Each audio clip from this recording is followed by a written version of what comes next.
Hello guys, Amani പൊന്നു വ്ളോഗ്സിലേക്ക് എല്ലാവർക്കും സ്വാഗതം. ഇന്ന് വെള്ളിയാഴ്ചയാണ് കേട്ടോ. അപ്പോൾ ഞങ്ങൾ കുറച്ച് നേരത്തെ പെലച്ചയ്ക്ക് തന്നെ ഹോട്ടലിൽ പോയിട്ടുണ്ട് കേട്ടോ. പക്ഷേ ഗായ്സ്, ഞങ്ങൾ പണി പാളി വീട്ടിലേക്ക് തന്നെ പോന്നിട്ടുണ്ട് കേട്ടോ. എന്താണെന്നറിയോ, ഇന്ന് ഹോട്ടലിൽ കറണ്ട് ഇല്ല കേട്ടോ. കറണ്ട് ഇല്ലാത്തതുകൊണ്ട് അവിടുത്തെ ഒരു പണി നടക്കൂല. കാരണം ഹോട്ടലിൽ നമുക്ക് സദ്യ പരിപാടി ആയതുകൊണ്ട് അരയ്ക്കാനും പിടിക്കാനൊക്കെ ഉണ്ടാവും കേട്ടോ. അപ്പോൾ കറണ്ട് ഇല്ലാതെ അതൊന്നും നടക്കൂലല്ലോ. അപ്പോൾ ഞങ്ങൾ നേരെ തിരിച്ച് വീട്ടിലേക്ക് തന്നെ പോകുന്നു. വീട്ടിൽ വന്നിട്ട് എന്താ ഇപ്പോൾ ചായക്കടിക്ക് ഉണ്ടാക്കുകയെന്ന് വിചാരിച്ചിരിക്കുമ്പോൾ കുറച്ച് പത്തിരിപ്പൊടി ഉണ്ടായിരുന്നു കേട്ടോ. അപ്പോൾ അതങ്ങോട്ട് കലക്കിയിട്ട് ഞാൻ കലക്കി ദോശ അങ്ങോട്ട് ചുട്ടു കേട്ടോ. നിങ്ങളുടെ നാട്ടിലൊക്കെ എന്താ പറയുക? ഇവിടെ പിന്നെന്താ പറയുക, കലക്കി ദോശ, ചീദോശ എന്നൊക്കെ കേട്ടോ ഈ ഒരു ദോശയ്ക്ക് പറയുക. ഉഴുന്ന് ദോശയാണെങ്കിൽ നമ്മൾ തലേന്ന് ആട്ടി വെക്കണമല്ലോ. അപ്പോൾ ഞാൻ കുറച്ച് ദോശ കേട്ടോ ചുട്ടിട്ടുള്ളൂ. എന്താ അറിയോ, തലേന്നത്തെ കുറച്ച് ചോറ് ബാക്കി ഉണ്ടായിരുന്നു കേട്ടോ. രാത്രി വെച്ച ചോറും ചിക്കൻ കറിയൊക്കെ ഉണ്ടായിരുന്നു കേട്ടോ. അപ്പോൾ ഞങ്ങൾക്ക് ദോശയ്ക്കും ചിക്കൻ കറിയായി, ഇക്ക് ചോറിക്കും ചിക്കൻ കറിയായി. ചോറായ എനിക്ക് അത്രയും ഇഷ്ടം കേട്ടോ. അപ്പം ഞങ്ങൾ ചായ കുടിക്കണം. ഋതിക്കൊക്കെ എപ്പോഴോ വിശക്കുന്നുണ്ട്. ഋതുക്കുട്ടനാണെങ്കിൽ എന്താ എണീക്കണേ അല്ലേന്നു. ഇപ്പോൾ എണീച്ച് പല്ലൊക്കെ തേച്ച് മുഖമൊക്കെ കഴുകിയിട്ട് ചായ കുടിക്കാൻ വരുന്നുണ്ട് കേട്ടോ. ഇവർക്ക് പിന്നെ എന്നാൽ രാവിലെ നീച്ച് കുളിക്കണ ഒരു ശീലമല്ല കേട്ടോ. നിൻ്റെ കണ്ട് പഠിച്ചതാണോ എന്താണെന്ന് അറിയില്ല. ഞാൻ കുറേ അത് മാറ്റാൻ നോക്കിയിട്ടുണ്ട്. ഇടയ്ക്കൊക്കെ ഒരുക്കൊണ്ട് തോന്നണം. അപ്പോൾ കുളിച്ചിട്ടൊക്കെ ചായ കുടിക്കും കേട്ടോ. പിന്നെ പറഞ്ഞാൽ ടൈം ടേബിളും കാര്യങ്ങളൊക്കെ എടുത്ത് വെച്ചിട്ട് സ്കൂളിൽ പോകുന്നതിൻ്റെ കുറച്ച് മുന്നെയാണ് കുളിക്കുകയുള്ളൂ. മാറ്റി കഴിഞ്ഞ് ഞങ്ങൾക്ക് അപ്പോൾ പോവും വേണം. പിന്നെ എനിക്ക് ഇന്നൊരു 8ൻ്റെ പണി കിട്ടിയിട്ടുണ്ട് കേട്ടോ. വെള്ളിയാഴ്ച ആയതുകൊണ്ട് ഏട്ടൻ കുറച്ച് ബോട്ടിയും കപ്പയൊക്കെ കൊണ്ടുവന്നിരുന്നു. അപ്പോൾ ഞാൻ ബോട്ടി എന്ത് ചെയ്തു, പെട്ടെന്ന് വേവാൻ വേണ്ടിയിട്ട് കുക്കറിലിട്ടതായിരുന്നു കേട്ടോ. വെള്ളം കൂടിയതാണോ എന്താണെന്ന് അറിയില്ല.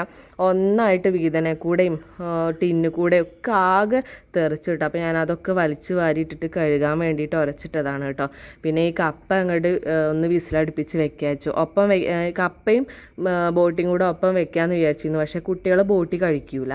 അപ്പോൾ പിന്നെ എന്താ പറയുക, ഈ കപ്പയും കൂടെ വലിയ കഴിക്കണ ഇല്ലാതെ ആവണ്ടല്ലോ. അപ്പോൾ എനിക്ക് കപ്പയും മീൻകറിയും കൊടുക്കാമെന്ന് വിചാരിച്ചിട്ട് ഞാൻ ഇത് വേഗം ഉണ്ടാക്കട്ടെ വെച്ചിട്ടോ. അങ്ങനെ കുട്ടികളെയും അതിൻ്റെ ഇടയിൽ കൂടെ പറഞ്ഞയച്ചു. പിന്നെ പറഞ്ഞാൽ ഏട്ടനവിടെ വിറക് എടുത്തിട്ടുണ്ട്. അപ്പോൾ അതിൻ്റെ കൂടി കൊടുക്കും വേണം. അപ്പോൾ ഇതൊക്കെ വേഗം ആക്കി വെച്ചാൽ പിന്നെ കുഴപ്പമില്ലല്ലോ. അല്ലെങ്കിൽ വിറക് എടുക്കാൻ ഇറങ്ങിക്കഴിഞ്ഞാൽ പിന്നെ അടുക്കളയിൽ കയറാൻ മടിയാണ് കേട്ടോ. അങ്ങനെ കപ്പയും വേവിച്ചു. പിന്നെ എന്താ, നമ്മളെ ഹോട്ടലിലേക്കുള്ള ചോറ് നമ്മളെ വീട്ടിലാണ് കേട്ടോ വെക്കുക. ഇവിടെ മുറ്റത്ത് 3 കല്ല് വെച്ചിട്ട് അങ്ങനെ അടുപ്പുണ്ടാക്കിയിട്ടാണ് കേട്ടോ വെക്കുന്നത്. അപ്പോൾ ഒരു 2-3 ആഴ്ച കഴിയുമ്പോൾ ഇടയ്ക്കിടയ്ക്ക് നമ്മൾ വിറക് അടിക്കും കേട്ടോ അങ്ങോട്ട്. കാരണം അത്രയും ചോറ് വെന്ത് കിട്ടണ്ടേ. അപ്പോൾ അതിനുള്ള വിറക് അത്രയും വേണമല്ലോ. മില്ല് വിറകാണ് കേട്ടോ നമ്മൾ അടിക്കുക. ഒരു ലോഡ് അടിക്കും. അപ്പോൾ ഇതിങ്ങനെ ഇവിടെ കൊണ്ട് അട്ടിയിടുകയാണ് ചെയ്യുക.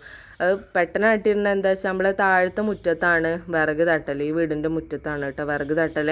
അപ്പോൾ ഇവലെ തറവാട്ടിലാണ് നമ്മൾ നിൽക്കുന്നത് കേട്ടോ. ഇവിടെ മേലെ നമുക്ക് ഹോട്ടലിലേക്ക് വരാനും പോകാനും ഉള്ള ഒരു സുഖത്തിനാണ് കേട്ടോ ഇവിടെ നിൽക്കുന്നത്.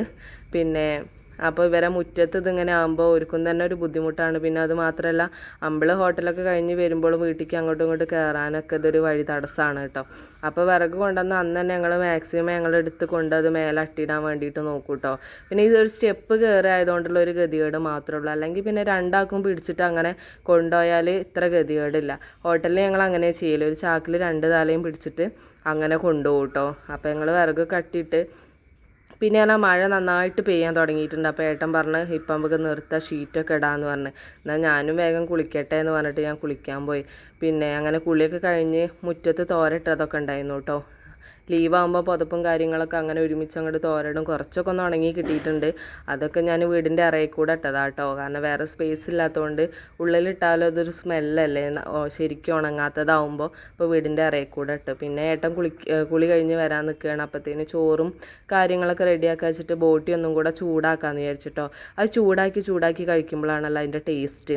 അപ്പോൾ ഞങ്ങൾ അടുക്കളയ്ക്ക് പോകുന്നതാണ് കേട്ടോ. എന്താ വെച്ചാൽ ഉള്ളിൽ കറണ്ട് ഇല്ലാത്തതുകൊണ്ട് അവിടെ വെളിച്ചം കുറവാണ്. അപ്പോൾ ഇവിടെ ജനലിൻ്റെ വെളിച്ചമുണ്ട്. അപ്പോൾ വീതനേമ ഇരുന്ന് കഴിക്കാമെന്ന് പറഞ്ഞിട്ട് അങ്ങനെ പയറുപ്പേരിയും ബോട്ടിയും പിന്നെ കപ്പയും എല്ലാം കൂടെ ഇട്ടിട്ട് ഏട്ടനൊരു പിടിക്കുകയാണ് കേട്ടോ.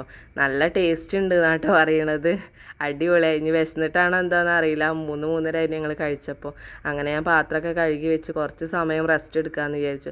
ഇത്രയൊക്കെയാണ് ഇന്നത്തെ വിശേഷം. ഇനി നല്ല വിശേഷങ്ങളുമായി അടുത്ത വീഡിയോ കാണാം.